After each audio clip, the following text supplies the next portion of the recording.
Van news के साथ पवन चौहान। सीधी और लाइव तस्वीरें आपकी मोबाइल स्क्रीन पर आ रही हैं। और साथियों, आज हमारी लाइव और खास बातचीत में जुड़ चुके हैं लक्ष्मीकांत शर्मा जी, एज ए कांग्रेस के प्रदेश प्रवक्ता और कुरुक्षेत्र का पुराना चेहरा, जो राष्ट्रीय नेता बहन कुमारी शैलजा के सबसे खास हैं। और अगर हम बात करें थानेसर विधानसभा की, थानेसर विधानसभा से कांग्रेस की टिकट के प्रमुख और प्रबल दावेदार हैं। तो आइए लाइव बातचीत करके थोड़ी जानकारी जो है प्राप्त कर लेते हैं। हाँ जी, नमस्कार सर।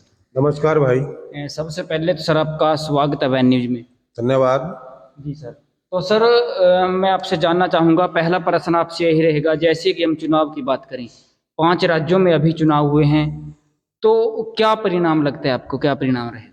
देखिए पवन भाई, जहाँ तक 5 राज्यों के चुनाव का मामला है, मध्य प्रदेश है, छत्तीसगढ़ है, मिजोरम है, राजस्थान है, तेलंगाना है। परिणाम की कहने की कोई बात नहीं है, पूरा हिंदुस्तान जानता है, पूरा हिंदुस्तान देख रहा है।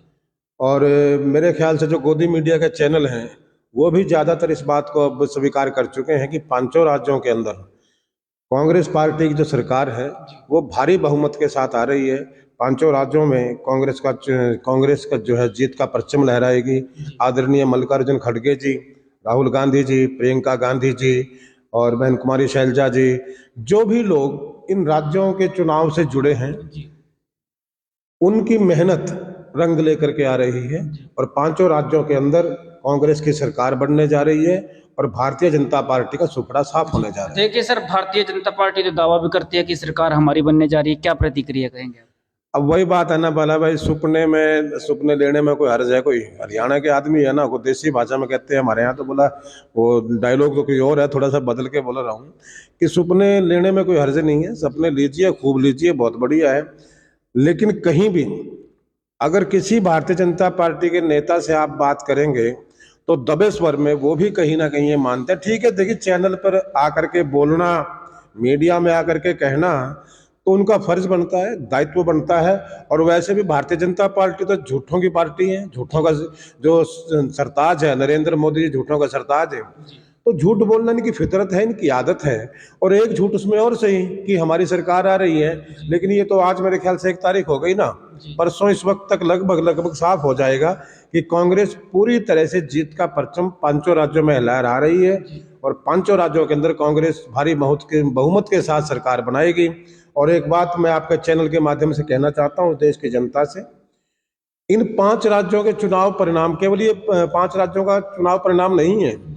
भारतीय जनता पार्टी के लोगों ने खुद ही ये स्वीकार कर लिया था कि एक सेमीफाइनल है और फाइनल में तो मैं इसको अगर जोड़ें, क्योंकि मोदी जी की आदत है कि हर चीज को कहीं ना कहीं वो जोड़ के रखते हैं।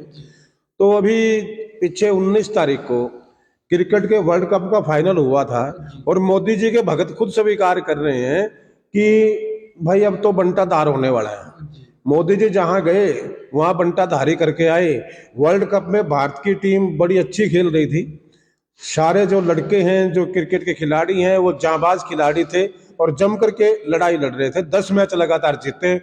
और भाई एक ही मैच में मोदी गया था, उसी मोदी जी ने जाकर उसी एक मैच में पूरे मैच का सत्यानाश कर दिया। और आप देख रहे हैं परिणाम क्या आया। तो बिल्कुल वही परिणाम यहाँ है, वो क्रिकेट से जोड़ के देख रहे हैं। तो मेरे ख्याल से भारतीय जनता पार्टी के लोगों को अगर इसको वहीं जोड़ करके देखना है तो 2024 कांग्रेस का है। न केवल इन सेमीफाइनल में जीत हासिल होगी, बल्कि फाइनल में जो लोकसभा का चुनाव है उसमें भी कांग्रेस भारी बहुमत के साथ सरकार बनाएगी। देखिए सर, थोड़ी बात हरियाणा के बारे में भी की जाए तो हरियाणा का क्या माहौल रहेगा, क्या लगता है आपके अनुसार? हरियाणा की निश्चित तौर पर, हरियाणा का तो माहौल बहुत पहले से बदला हुआ है। ये तो 2019 में अगर एक 75 पार का झूठ ना फैलाया होता। देखिए एक बात, हम हिंदुस्तान के लोग हैं, हमारी मानसिकता थोड़ा सा धार्मिक प्रवृत्ति की, सामाजिक तौर पर कि हम एक दूसरे के साथ जोड़ करके आपस में देख लेते हैं। हम ये भी सोचते हैं पड़ोस में क्या हो रहा है तो थोड़ा उसके हिसाब से भी हम चल लेते हैं। तो 75 पार का नारा इन्होंने दिया, उसमें कहीं ना कहीं लोगों को ये लगा कि यार 75 नहीं 60 आ जाएंगी, 75 नहीं तो 65 आ जाएंगी, 55 आ जाएगी। उस चक्कर में ये 2-4 सीट फालतू ले गए, नहीं तो ये तो 30 पे आगे अटक गए थे। तो ये तो 19 का सवाल था। लेकिन 19 के बाद हिंदुस्तान की राजनीति का परिदृश्य बदला है। न केवल हिंदुस्तान का, हरियाणा की बात नहीं कर रहा, पूरे हिंदुस्तान का परिदृश्य बदला है।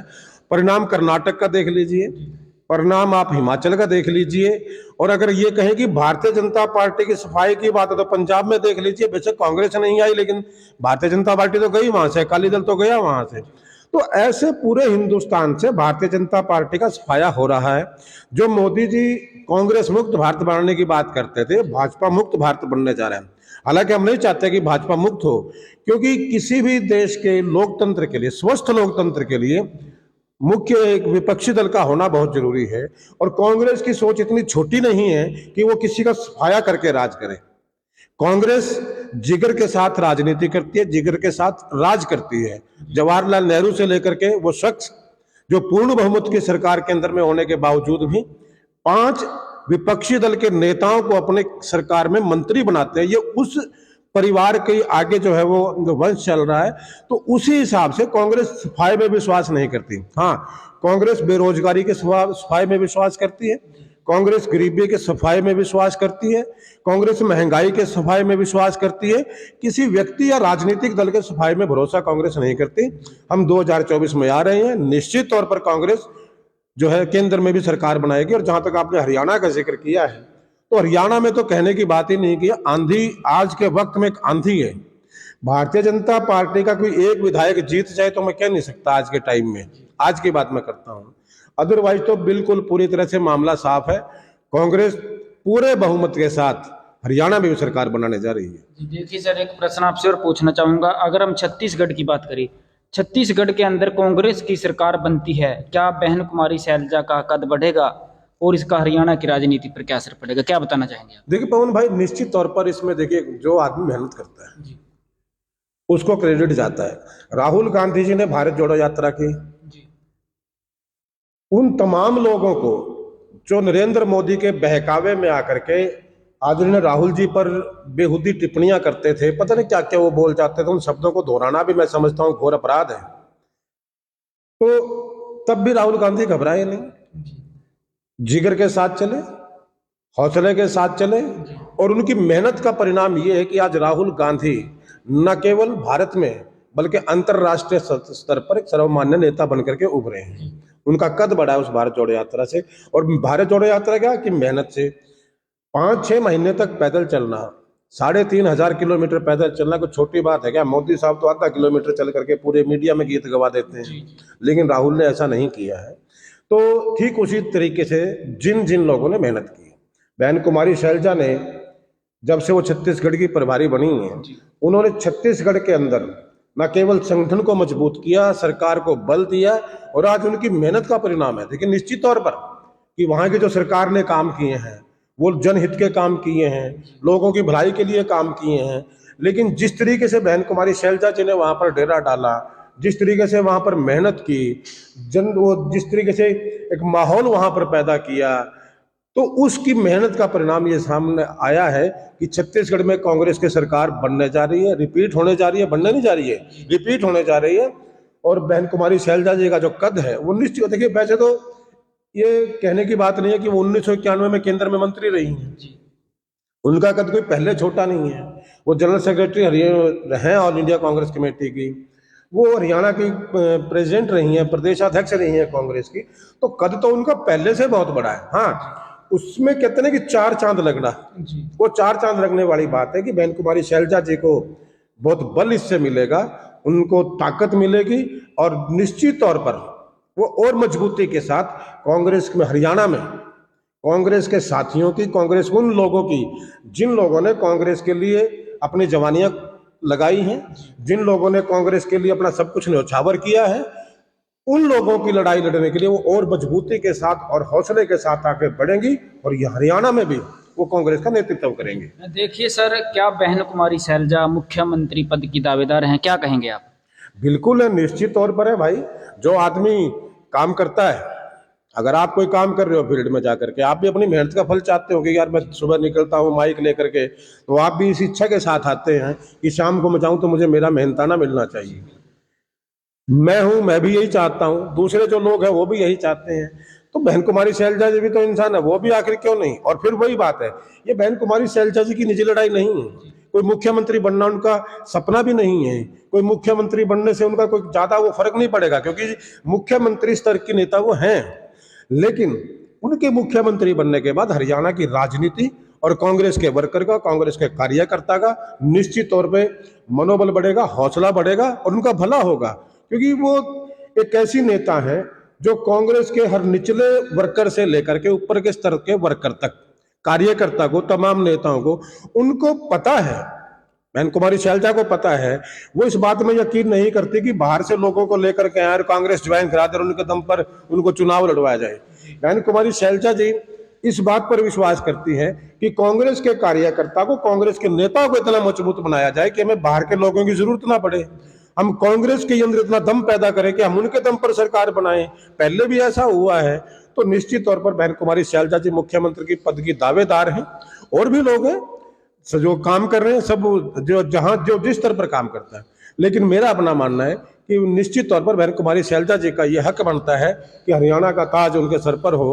वो सबको साथ लेकर के चल सकती हैं, सबके भले की बात करती हैं, वो आम आदमी की बात करती हैं, वो गरीब की बात करती हैं, वो मजदूर की बात करती हैं, वो छोटे कर्मचारी की बात करती हैं। तो निश्चित तौर पर वो दावेदार है, उनका वो एक नेता हैं और इसकी जो है वो हरियाणा को इसका बहुत बड़ा लाभ मिलेगा। अगर वो मुख्यमंत्री बनती हैं तो हरियाणा को बहुत बड़ा लाभ मिलेगा। तो सर, चैनल के माध्यम से क्या जन संदेश देना चाहेंगे आप पब्लिक को?